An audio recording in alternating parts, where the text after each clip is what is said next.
Deus seja louvado. Muito obrigado, apóstolo Miguel Ângelo, bispa Rosana, por tão grande honra, pela confiança, pela carta branca que sempre me concedem para ministrar a palavra. Hoje, para a nossa aula 3, vamos falar sobre o livre-arbítrio nesse livro maravilhoso. Deus maravilhoso, Deus soberano, Tu és tremendo, Pai. Tu não falhas, Senhor. A Tua palavra não falha.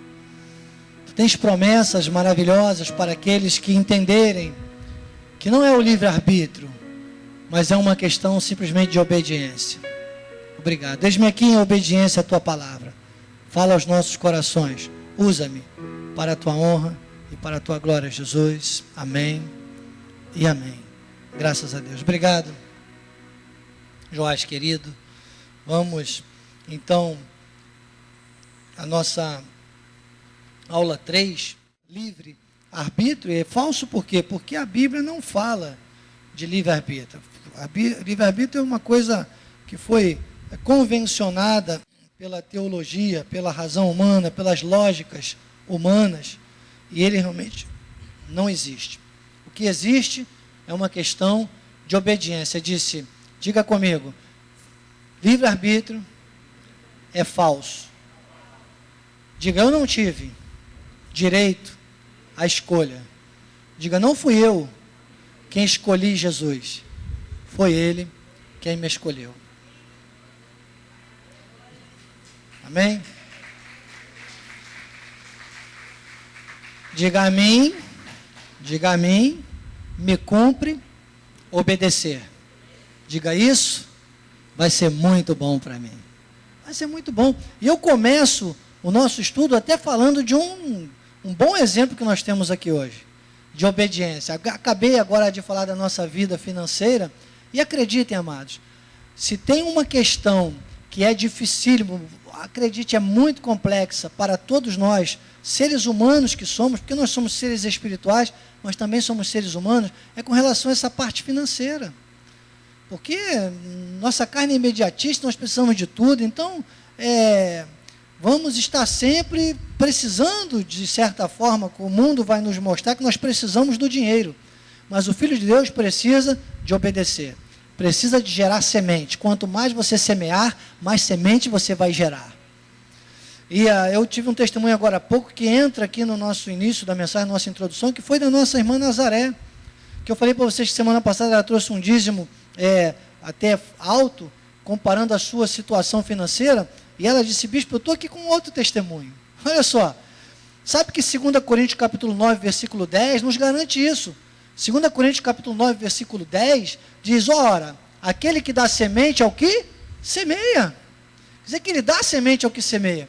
E a irmã Nazaré, ela estava passando por um momento de precisar de acertar as suas contas, né? Colocar em dia a sua situação, e ela está com, posso falar a idade? 66 anos, e depois dos 60 anos fica um pouco mais difícil você até conseguir crédito. E ela chegou teve primeiro na semana passada que ela contou um cancelamento de dívida, né? E ontem, foi que dia que você foi ao banco? Na terça.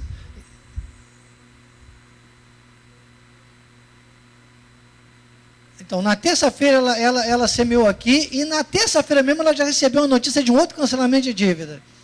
Eu vou ver se está aqui, ó. Hoje, mais uma vez, chego à casa do meu pai para agradecer a provisão a mim concedida por ele para a quitação de dívidas e provimentos para meu lar, minha família. Trouxe o 10º desta provisão. Hoje ela trouxe, inclusive, o dízimo desse testemunho que nós vamos dar agora. Eu posso dizer, Abba Pai, Pai querido, porque muito grande os seus cuidados sobre a minha vida, lutas na saúde, lutas nas emoções. Eis-me aqui, Senhor, para agradecer, mas eu sei em quem tenho crido, Maria Nazaré. E ela aqui me sintetizou o seu testemunho, que também nós não temos muito tempo, mas, em síntese, ela chegou no banco para ver se tinha lá esse financiamento, se conseguiria um financiamento, que você sabe que existe uma taxa bem baratinha, esse financiamento por consignação, para que ela, então, definitivamente, fizesse também algumas reformas, algumas situações que ela está precisando fazer, e desse colocasse, programasse, ela organizou, porque você fazer dívida não é legal, ficar pedindo empréstimo, mas quando você faz organizado, se você tem uma forma de fazer para que você pague só num lugar e um valor que caiba no seu orçamento, é o ideal, viu? E busque isso, essa visão, isso é a orientação, isso é aquilo que está lá em Filipenses 4,19, que diz que ele vai suprir as nossas necessidades em Cristo Jesus. A sua riqueza em glória em Cristo Jesus, que é o consumo orientado, até um empréstimo. E o interessante é que o banco estava negando esse empréstimo. Primeiro porque ela estava vindo de um histórico, né, de outras dívidas, mas que Deus já foi cancelando para que isso zerasse, porque tudo foi um processo de Deus. Só que o gerente não sabia disso, e o gerente do banco deu aquela torcidinha de nariz assim que viu a irmã Nazaré, que ele não sabia o que estava acontecendo. Mas lançou lá, fez o lançamento, disse, vou tentar aqui, não garanto nada. E depois ele falou, se conseguir, vai levar pelo menos uns 3 dias essa análise. E ela disse assim, no espírito, lembrando do que nós temos ensinado aqui, é hoje. Senhor vai me dar essa vitória hoje. E disse que o gerente pediu para ela sentar um pouquinho lá, enquanto processava os dados, e ela sentou ali em oração. Daí, alguns minutos, o gerente chamou e falou assim, peraí, a senhora quer uma surpresa? Ela falou, pois não, que ela já sabia qual era a surpresa. Lembra que o Senhor disse a Jeremias 33, versículo 3, eu vou revelar coisas que os outros não sabem, coisas ocultas, o povo não vai ver, o mundo não vai ver, sabe? E aí o gerente disse, olha, foi aprovado. Foi aprovado, está aprovado aqui, o seu está liberado, não está aprovado o financiamento. Aí ele disse novamente, só que para entrar na conta, deve levar uns 3 dias. E ela novamente na sua mente, Efésios 3,20 diz assim, infinitamente mais do que pedimos ou pensamos conforme o seu poder que opera em nós. Ela sabia que tinha crédito. Ela disse, não é hoje, é hoje. Sabe por quê? Porque ela sabe que não é uma questão de livre-arbítrio, ela sabe que não é uma questão de escolha, é uma questão de obediência. Obedeceu, amado. Tem aprovação de Deus. Aí ele disse, uns 3 dias, mais ou menos ela disse que é hoje. Daqui a pouquinho ele olhou aqui, não, peraí. Olha, como pode? Já está na conta. Tem aqui mais uma surpresa, já está liberado, já está na conta. Você pode dar um aplauso ao Senhor? E ela já trouxe aqui a sua semente, já regularizou a sua situação, está com um sorriso melhor ainda. E é isso. Porque Deus age mesmo. Deus age. O Senhor chega a dizer assim, olha, você que é um pai natural, não daria cobra se o teu filho pedisse peixe? Imagina o pai que está no céu, lá em Mateus, no capítulo 6, quando o Senhor fala sobre essas questões das nossas inquietudes, das nossas ansiedades, sabe? E ele fecha, Mateus 6,33, não precisa ir lá não, mas em 33 ele diz assim, buscai, pois, em primeiro lugar o seu reino e a sua justiça, e todas estas coisas vos serão acrescentadas. Então, obedeceu, amado, obedeceu. O Senhor, Ele traz refrigério, sim. E isso não tem nada a ver com uma questão de escolha, de livre-arbítrio. Ou é obediência ou desobediência. Já tenho dito aqui, desde o dia da apresentação desse livro. O ímpio nem peca. O ímpio nem peca. Semana passada nós explicamos isso. O ímpio comete iniquidade. Ele faz o que é próprio para ele. Se você ler o Salmo 53, você vai ver o salmista dizendo isso. Se você ler o Salmo 1, a partir do versículo 4, você vai ver o salmista dizendo isso. Então, o ímpio não tem nada a ver com Deus. Se você ler o João 8,44, você vai entender isso. Bispo, você fala tantos versículos, você não lê com a gente. Desculpe, deixa eu te lembrar. Você está na escola de capacitação e crescimento espiritual. Edson, você vai ter que vir 3 vezes. Já decorei teu nome, hein? Edson tem que... Olha, se tiver um papel e uma caneta aí para emprestar para o Edson, Gilda, manda aqui para ele, Ivo, pega lá, para a Marcela, porque escola de capacitação e crescimento espiritual, o ideal é que você tenha esse livro, né, para ir acompanhando, mas só que eu não vou ler o livro. Então, ou um papel e caneta, ou anota no próprio livro, começar a anotar os versículos que eu for dizendo. E depois para casa, fazer igual o Cláudio, nosso Cláudio, sempre de vez em quando ele manda uma foto, bispo, estou aqui estudando, conferindo coisas espirituais. Então, João 8,44, né, o Senhor disse, não precisa ir lá não, mas Jesus disse, olha, raças de víboras, vocês não podem nem entender o que eu falo, porque vocês não são das minhas ovelhas. Vocês são filhos do diabo. Então, tem um povo aí, irmão, ímpio, não vai ouvir mesmo, não posso fazer nada. Mas aqueles que ouvirem, amados, contem comigo para ficar aqui gritando a verdade, e entrem no eixo, obedeçam, sirvam a Deus, sigam com alegria, e Deus vai prolongar o dia de vocês na terra. Está prolongando os meus? Eu acredito nisso.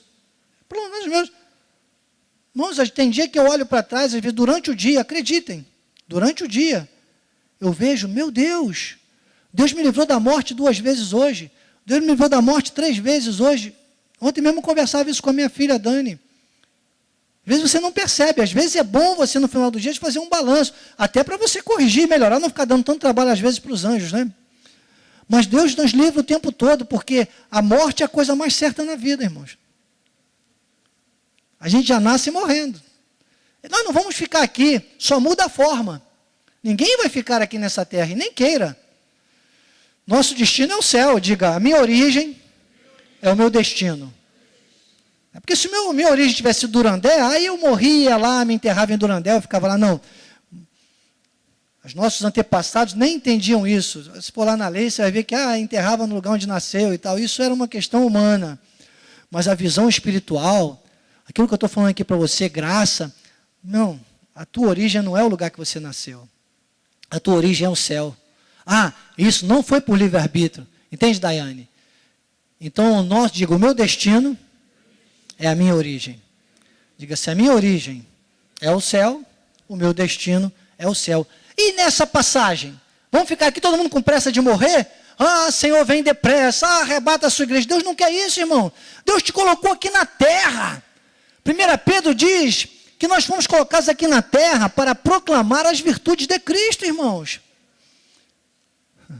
Paulo diz que nós fomos colocados, nós vimos isso na semana passada aqui na terra, para sermos o que? O bom perfume de Cristo, tanto nos que se perdem como nos que são salvos. E você vai ficar com pressa? Cumpra o teu chamado, irmão. Coloque a cabeça no lugar, cuide-se, busque. 1 Timóteo 4,16, não estou usando nada que está no livro por enquanto. 1 Timóteo 4,16, não precisa colocar não, porque está na minha mente, no meu coração, e você tem que se habituar a ler esses textos em casa. 1 Timóteo 4,16, tem cuidado de ti mesmo e da doutrina. Cuida de ti, irmãos. Estão me vendo aqui fitness? Me aguarde daqui a 6 meses. A batata da perna aqui, acho que um dia, qualquer desses, vou fazer o culto. Não vou fazer não. Mas, vou fazer por causa da carne de muitos, mas eu faria com a minha calça, irmãos, que eu estou usando agora para correr. Eu olho assim, eu falo, Senhor, a batata da perna já está enorme. Eu falo, Senhor, batata da perna, isso é mais... Se eu fosse mais culto, eu chamaria de panturrilha, né? Mas para que todos entendam uma linguagem menos coloquial e mais humana, né? A batata da perna. Estava falando com uma nutricionista essa semana, a nossa Claudinha, está fazendo, irmã Cláudia, lá de... Ela é daqui, mas ela mora lá em Nova Iguaçu. Ela está fazendo pós-graduação, né?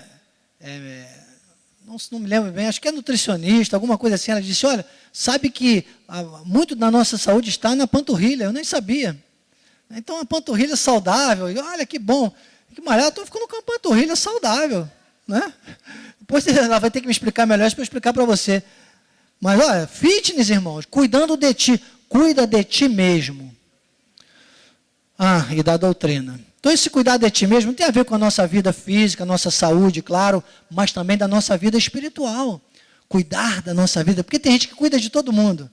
Olha, bisbilhota, fala de todo mundo. Tem gente aí pela internet, podia estar aqui com a gente.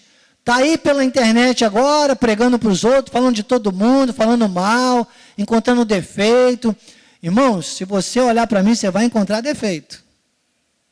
Claro, eu também, se olhar para você, vou encontrar defeito na carne. Mas se você me olhar no espírito, você vai me ver um com Deus. Você vai me ver perfeito, você vai me ver a pessoa mais especial dessa terra. Você vai cuidar de mim e eu vou cuidar de você. Nós vamos, nos envolver cada vez mais. E isso é entender a vida espiritual. E isso é obediência. Isso é entrar nesse eixo.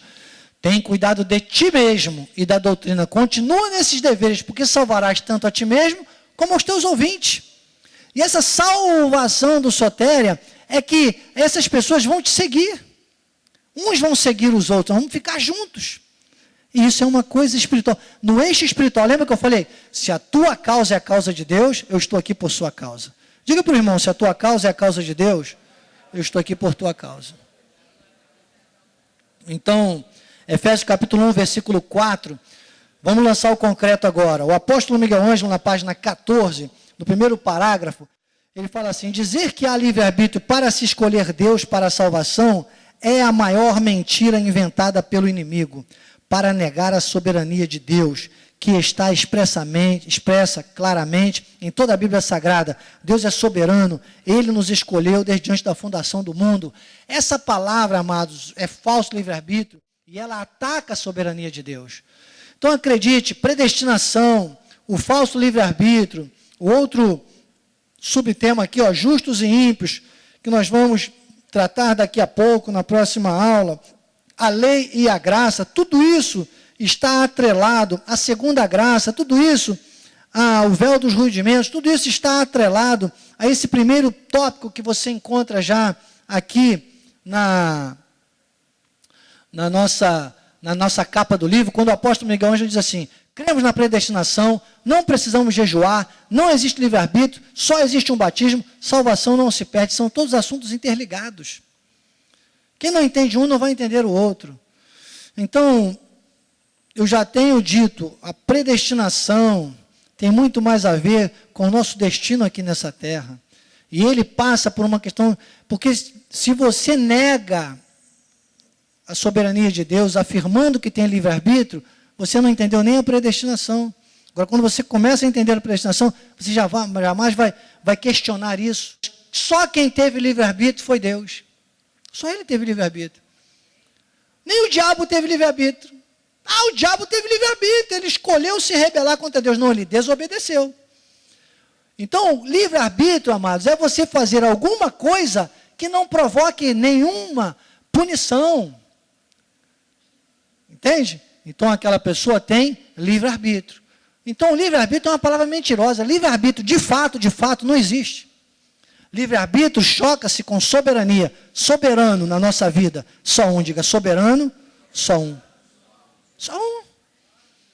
Nosso Deus é soberano, lembra? Ele reina antes da fundação do mundo. Então, soberania só de Deus. Livre-arbítrio atinge isso. Porque o livre-arbítrio transforma Deus num impotente. Eu falei semana passada, não vou repetir de novo, falei sobre Apocalipse 3:20, o engano. Inscreva-se, entre lá no canal do YouTube, Missões Cristo Vive, inscreva-se, você vai sendo notificado a cada aula que eu postar. Vale a pena você ir pegando a sequência das aulas que nós temos postado no canal Missões Cristo Vive. Se você clicar lá na pesquisa do Google, Missões Cristo Vive, Bispo Daniel Anacleto, você vai achar a sequência das aulas. E Efésios 1:4 diz assim, Efésios 1:4, assim como nos escolheu...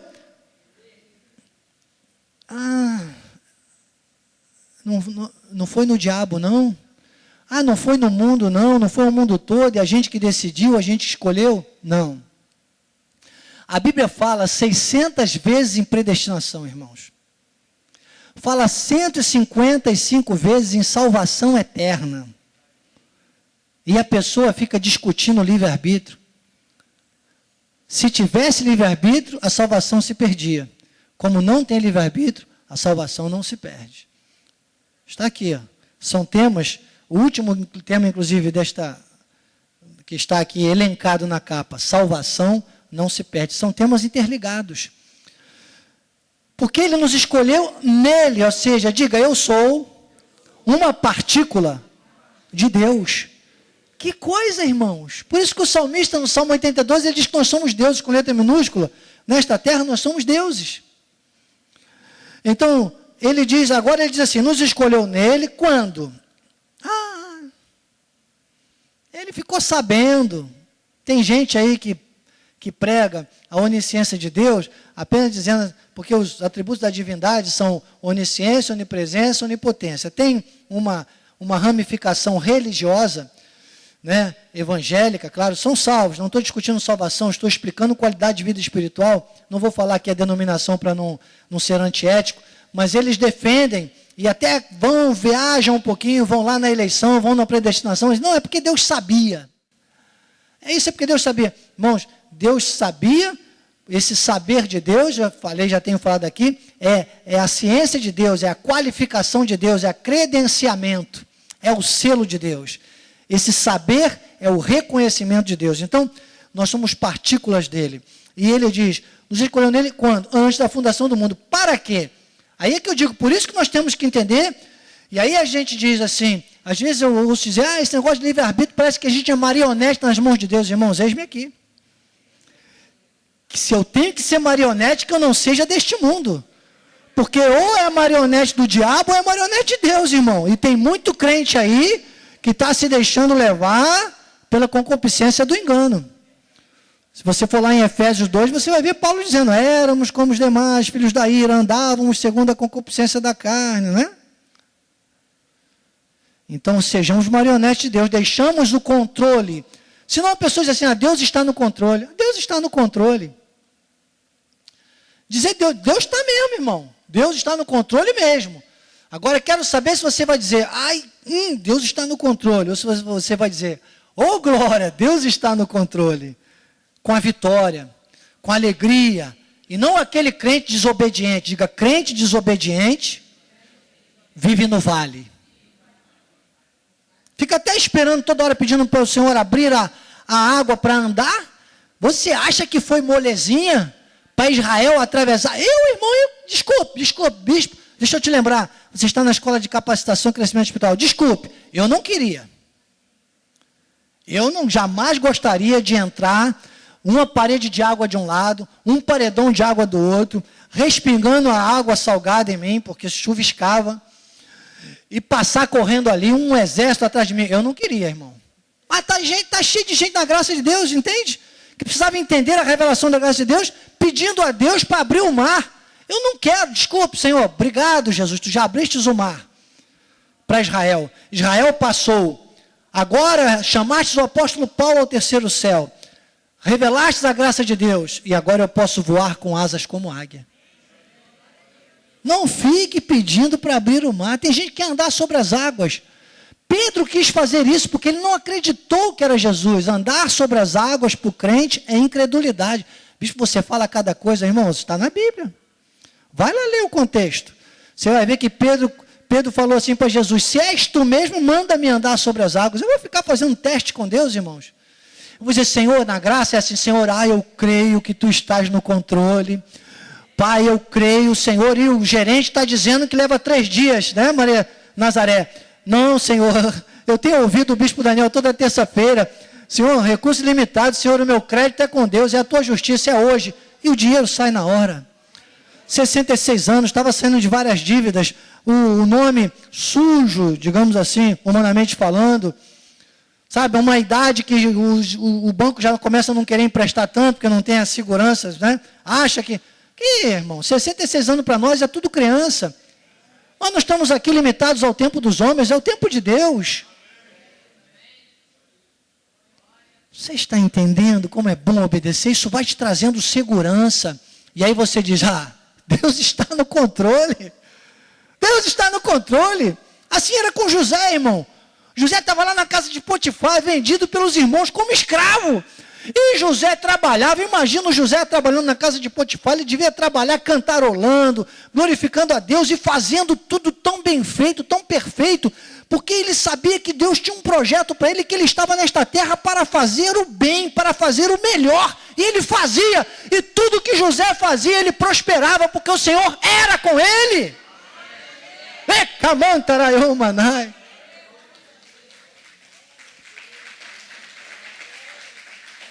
Aleluia, Jesus. Para sermos, irmãos, tem uma finalidade.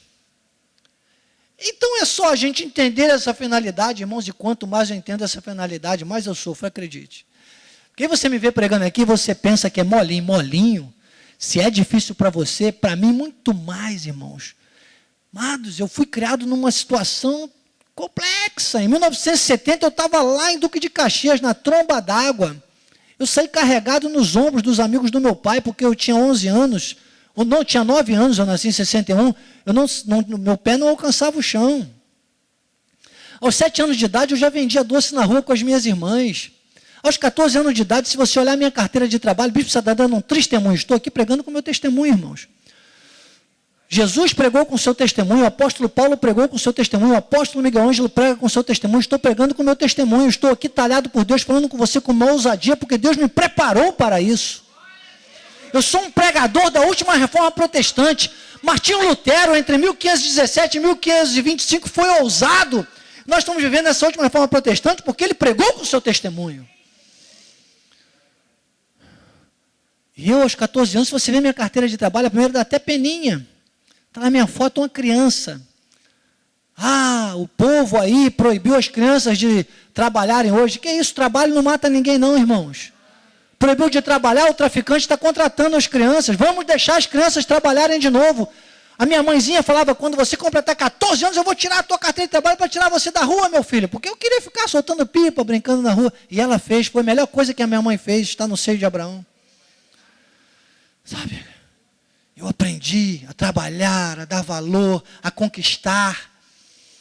Sabe, irmãos? E foram muitas situações que eu passei na minha vida, e eu poderia aqui hoje, e você sabe que isso tornou de mim um ser humano, humanamente falando, na carne, como Paulo diz, quando ele fala, ele diz, eu poderia gloriar-me na carne, eu também poderia. Aos 18 anos, então depois de ser cobrador de ônibus, depois fui ser tecelão, entrei para limpar máquina, era o trabalho mais humilhante, digamos assim, que todo trabalho, nada é humilhante, é trabalho, é honra, é orgulho, cada um deve se orgulhar do seu trabalho, e eu me orgulhava do meu.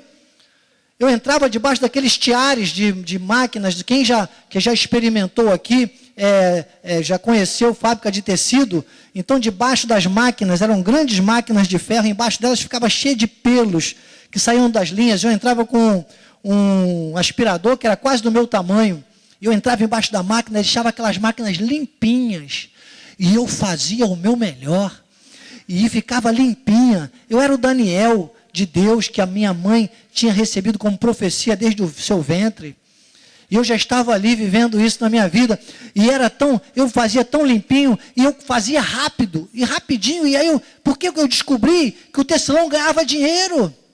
Tecelão trabalhava por produção, eu tinha 16 anos, irmãos, quase 17, e eu descobri aquilo, e eu comecei a fazer, e brevemente eu acabava de limpar a máquina, eu ia lá para ajudar o tecelão. Quando dava canastra, a gente chamava de canastra, era um defeito que às vezes a pinça que costurava para lá e para cá arrebentava muitos fios, e tinha que ficar ali emendando, e eu fui um dos melhores emendadores. Em 6 meses lá dentro, limpando máquina, eu já era tecelão. Em 7 meses, lá dentro, eu já era um dos que ganhava mais dinheiro dentro do linifício Leslie. Depois eu fui para a brigada paraquedista, porque eu tinha que servir o quartel naquela época, não era igual hoje. Hoje o camarada diz que não quer e não vai. Graças a Deus a gente vai reverter tudo isso, porque onde eu aprendi de corporativismo foi no quartel.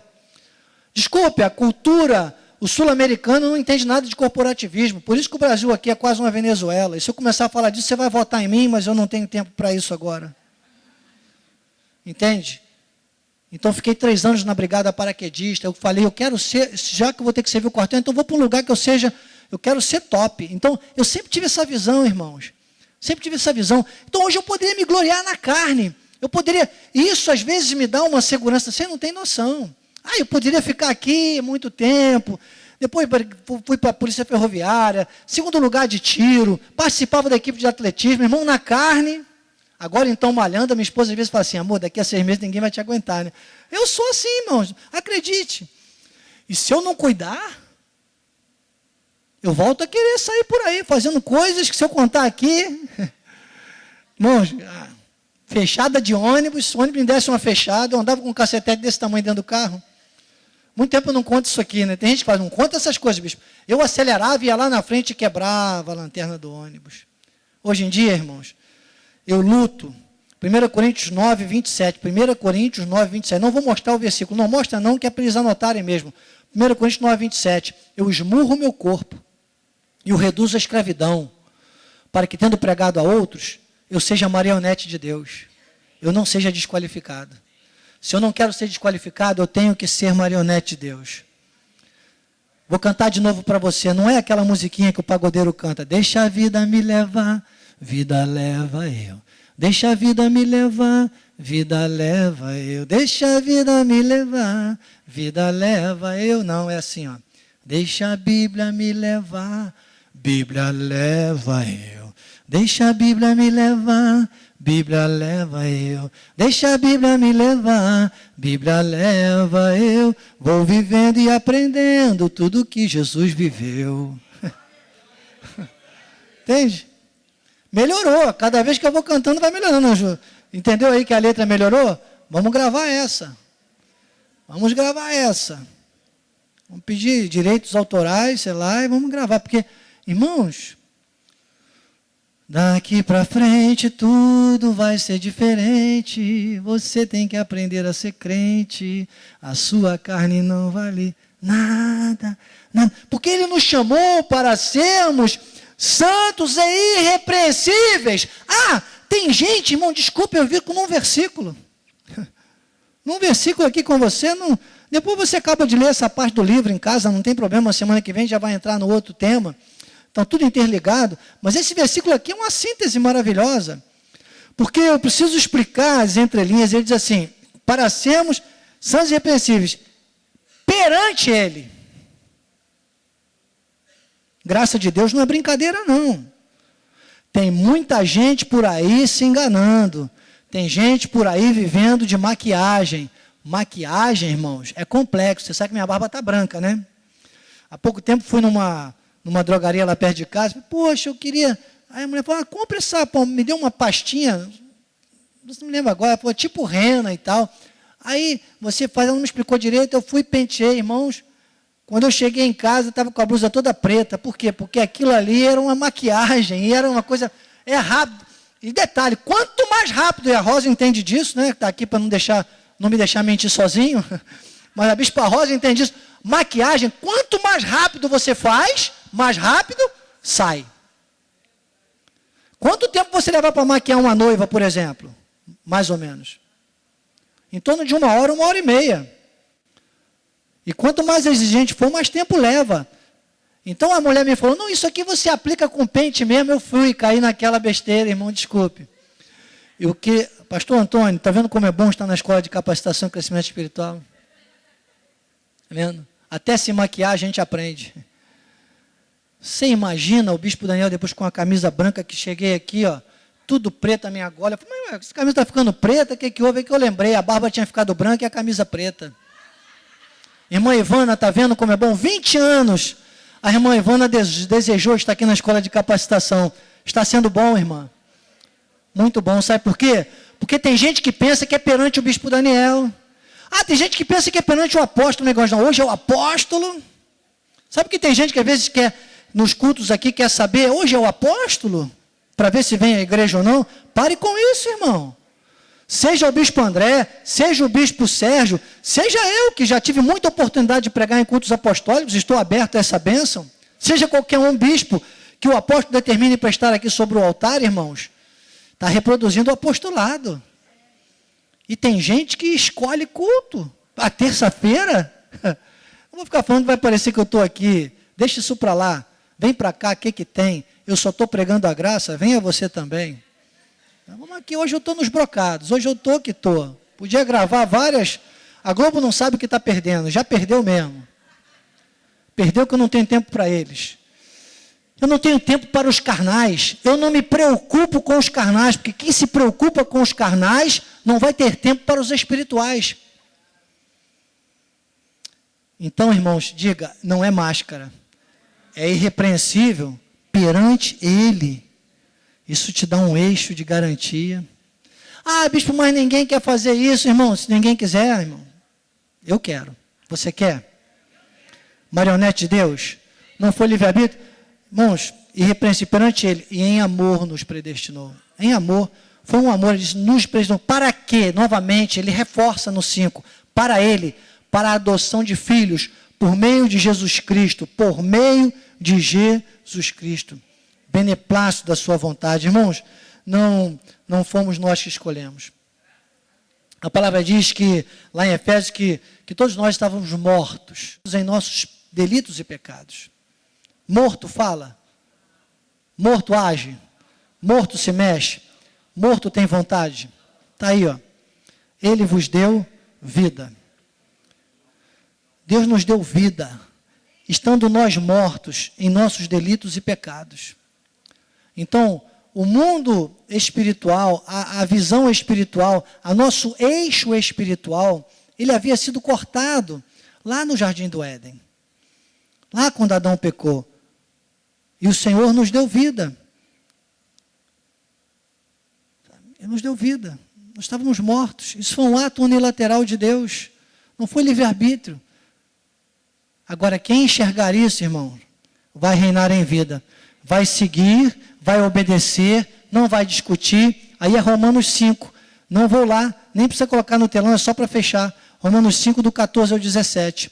Romanos 5, do 14 ao 17, Paulo explica que por Adão, pelo pecado de Adão, o estado original do homem, o estado espiritual foi quebrado, foi cortado, entrou o pecado. Ao ponto do velho profeta dizer, todos pecaram e destituídos estão da glória de Deus. E Paulo diz isso. Todos nós fomos destituídos dessa questão. Mas ele diz, mas só que pelo sacrifício de Cristo, ele diz, muito mais agora, né, nós vamos o quê?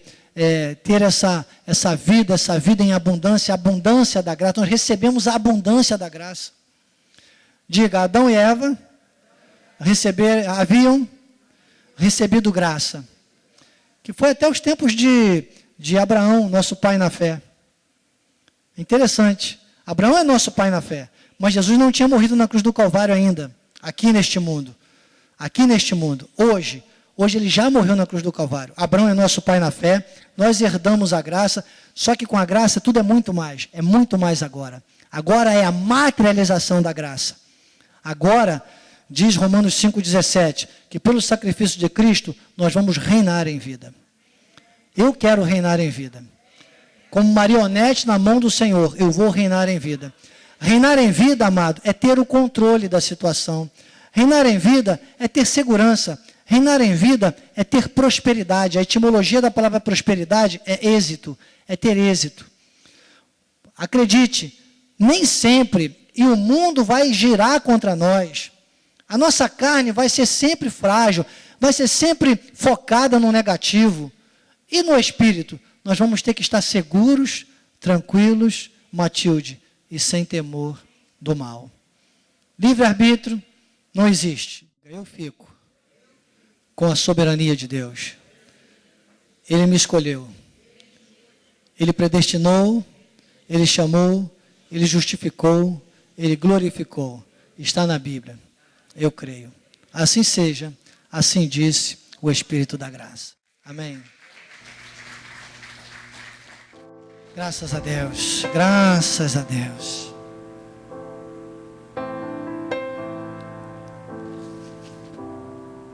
Obrigado, Jesus. Sairemos deste lugar com alegria, Pai. Com alegria e em paz. Nós seremos guiados pelo Teu Espírito e guardados pelos Teus anjos, vivendo os melhores dias sobre a face da terra, tantos quantos Tu já tens escritos nas palmas de Tuas mãos. E ainda, Senhor, a Tua palavra diz que aqueles que Te obedecerem viverão em ditosa velhice, e até Tu prolongarás os dias na terra, Senhor. Nós vamos estar aqui, Pai, quanto Tu manifestares em nossa vida. Estamos abertos à Tua bênção. Que a Tua graça, o Teu amor e as doces consolações do Teu Espírito Santo se manifestam, não só hoje, mas eternamente na vida daqueles que Te amam. E o povo que ama a Deus, diga amém, amém, amém. Graças a Deus.